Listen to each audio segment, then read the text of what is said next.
Hello everyone and welcome back to my channel MI Tutorials. So I've been away for quite a few months and honestly I owe you a conversation before we get back into tutorials because here's the thing, when I stepped away I thought I would come back and catch up with a few Power BI updates, maybe a couple of new features and that would be that.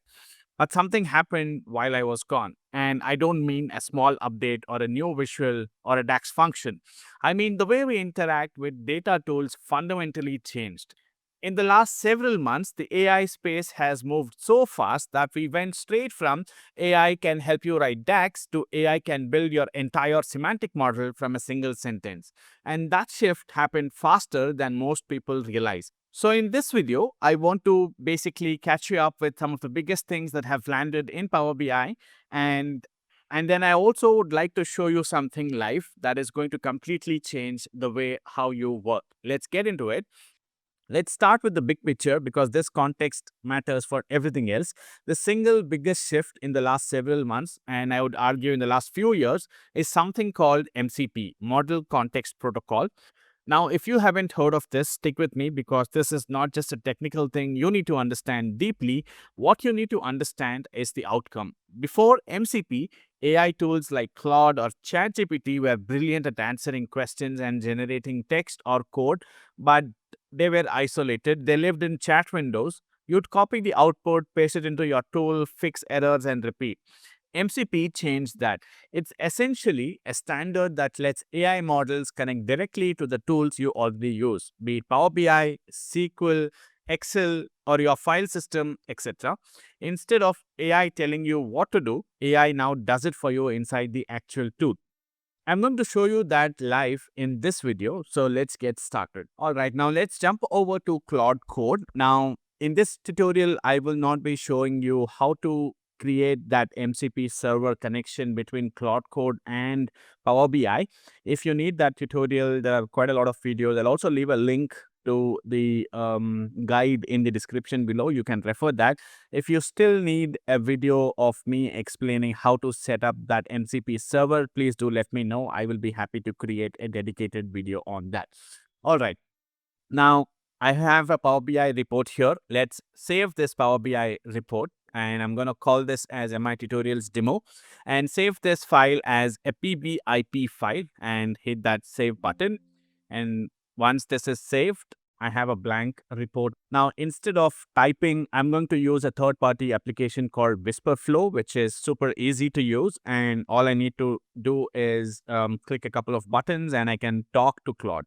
Connect to the Power BI file, which is currently open. The name of the file is MI Tutorials Demo.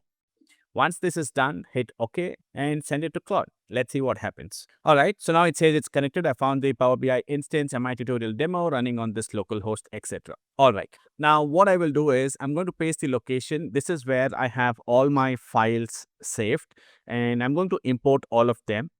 So let's talk to Claude. Import all the files that are there in the folder that I have shared above. Okay, and hit enter. So let's see what Claude does now. Notice that all I'm doing here is I'm talking to Claude in the natural way, like how you would speak to any human and tell them what needs to be done. All right, and you can see that all 6 tables are created. Now refreshing the model to load the data from CSV. So if I go back to my Power BI file, you will see that all 6 tables are right here and they have been refreshed as well automatically.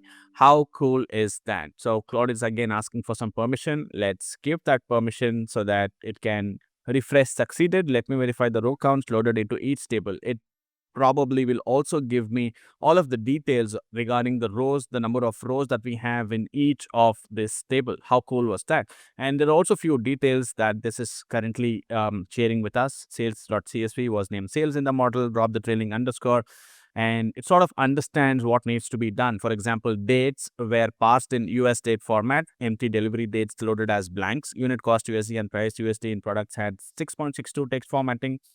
These were cleaned and typed as fixed decimal currency. Now, how cool is that? Claude is now able to also detect that these are basically the text columns, but they need to be in numeric values.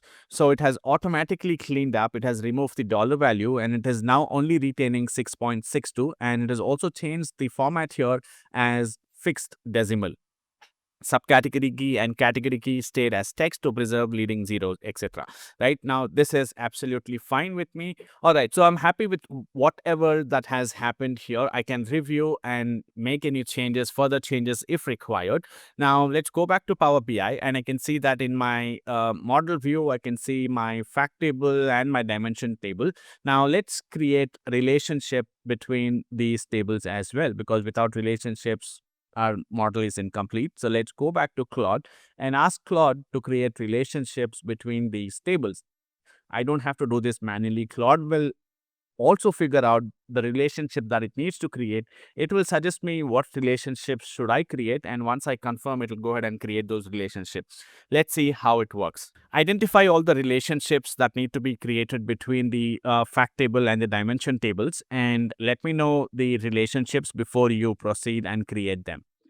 All right, so I'm going to ask Claude this. Let's see what happens. So it should basically suggest me all the relationships that need to be created between the fact table and the dimension tables. Let's give it a couple of seconds. And now it has gone through all of the tables that I have in my data set, and it is suggesting me to create a relationship between the sales table and the customer table. Sales table with customer key and customer table with customer keys, likewise with product key and products table, product key, store key and store key. And notice that two tables that will stay unconnected and why. It's also giving us reasons why they are going to stay unconnected. Exchange rate, its natural key is a composite of date plus currency. Look at how smart this is. It is telling me that I cannot create a relationship between exchange rate directly with the fact table. I need to create a composite key of date and currency. There are 11,215 rows, one per currency per day. So no single column can serve as the one side, which means that we will have to create a composite key and then create the relationship. And the data dictionary table, it's only a documentation about fields, not model data, so it should remain a standalone reference table.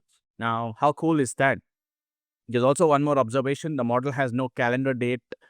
Order date spans multiple years. So if you plan to do time intelligence, so typically you want to create a calendar date. So, and now it's asking, shall I go ahead and create the three relationships above? I would say yes. Go ahead and create the relationships. I chose to type here now.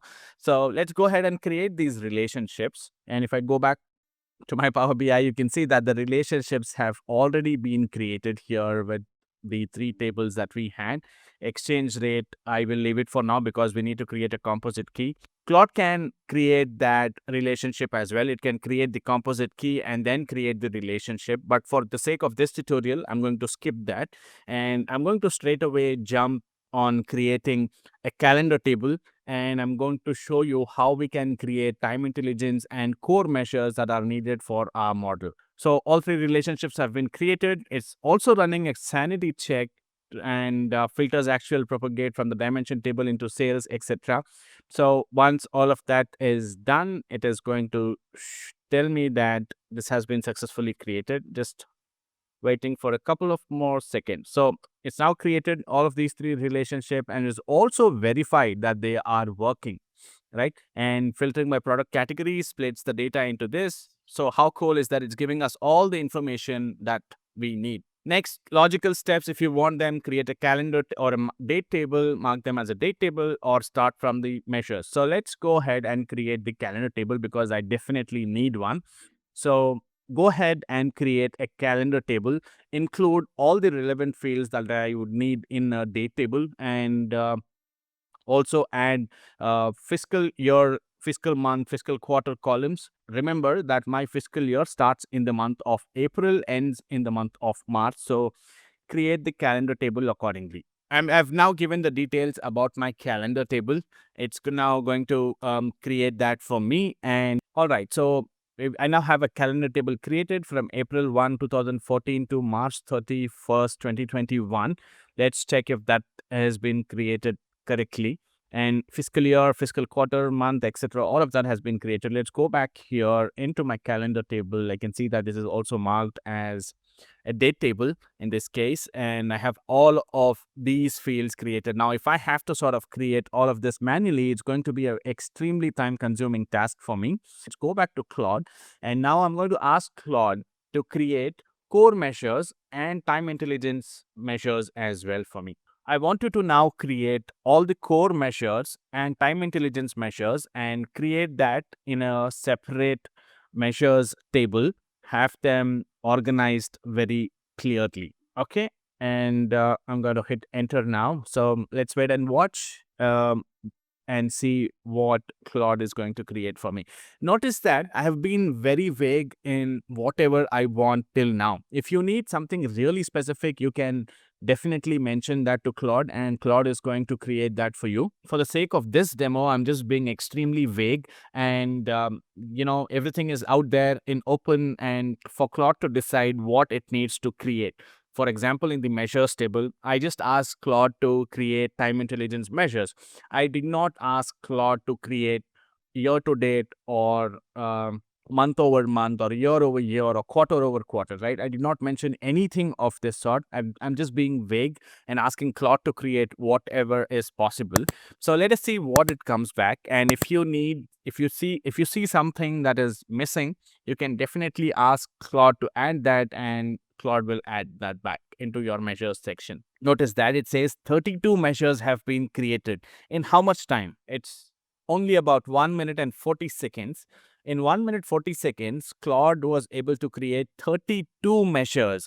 And let's go back to Power BI and see what has happened. If I go into my measures folder, I can see that there are core measures created: active customers, average delivery days, average order value, total cost, total orders, total profit, total revenue, total quantity, right? To date, fiscal year, I did not ask Claude to do. I only asked Claude to create time intelligence measures, and this has been created automatically. Orders to date, fiscal year, profit, quantity, revenue month to date, revenue quarter to date.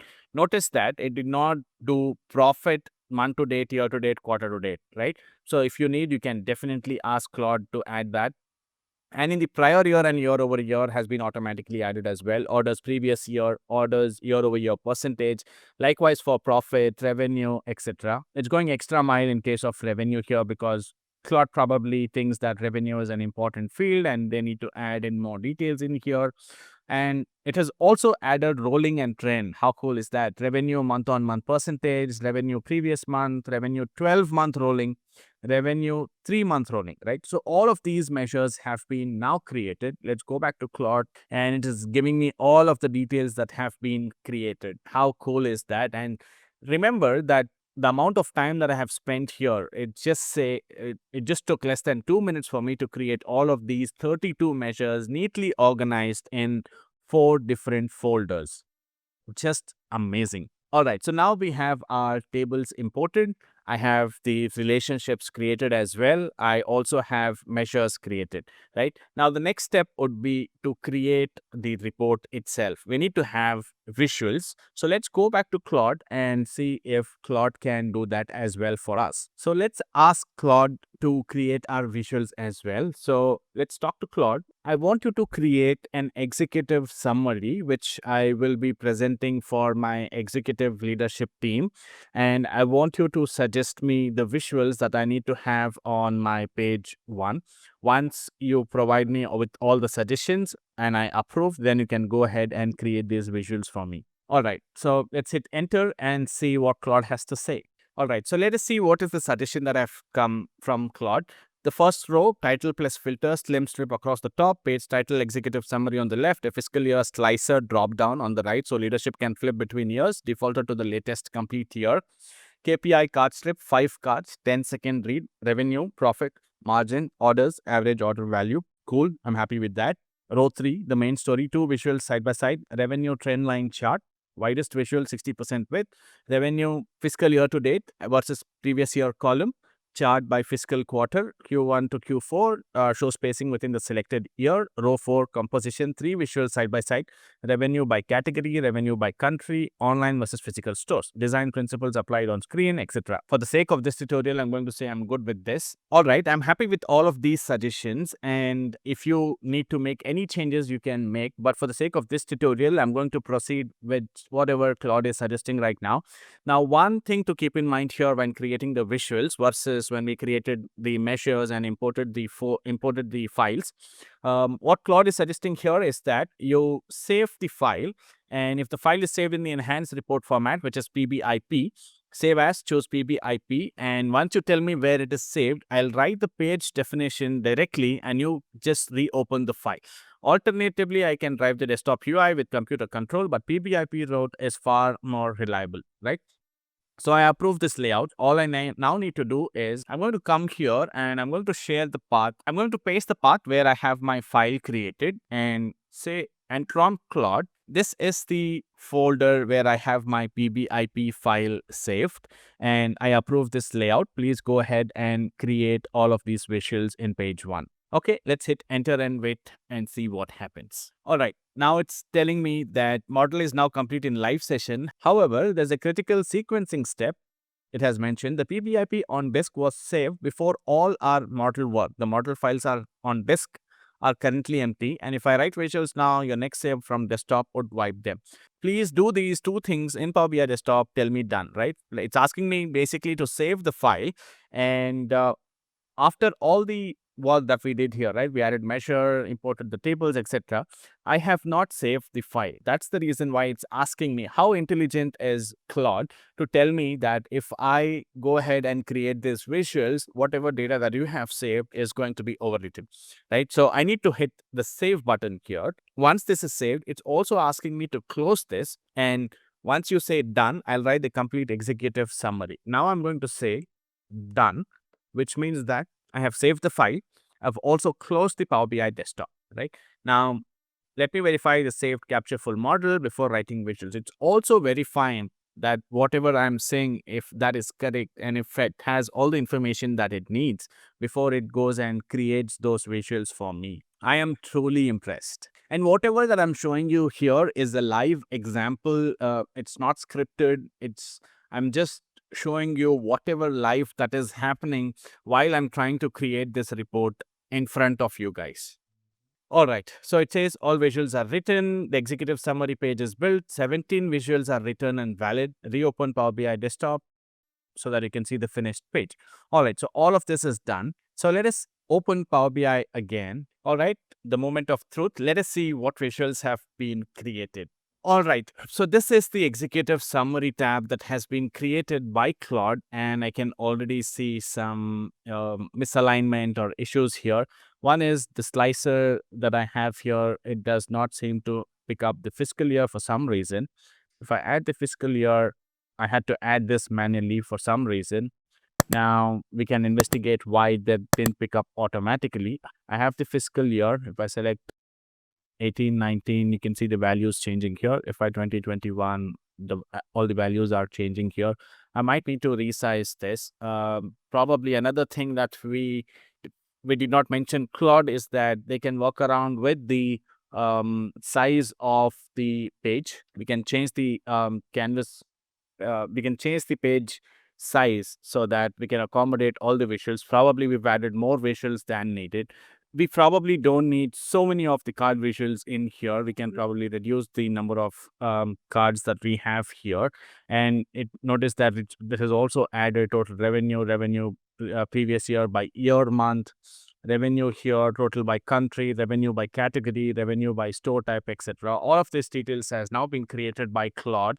And there are definitely some of the places where Claude can improve, but there are some Power BI skills that are available which will help you create the reports. I'm going to explore that in my next video and show you how you can use these Power BI skills and see how different they are when compared to the Claude Code way that we use to create these visuals and see how those work.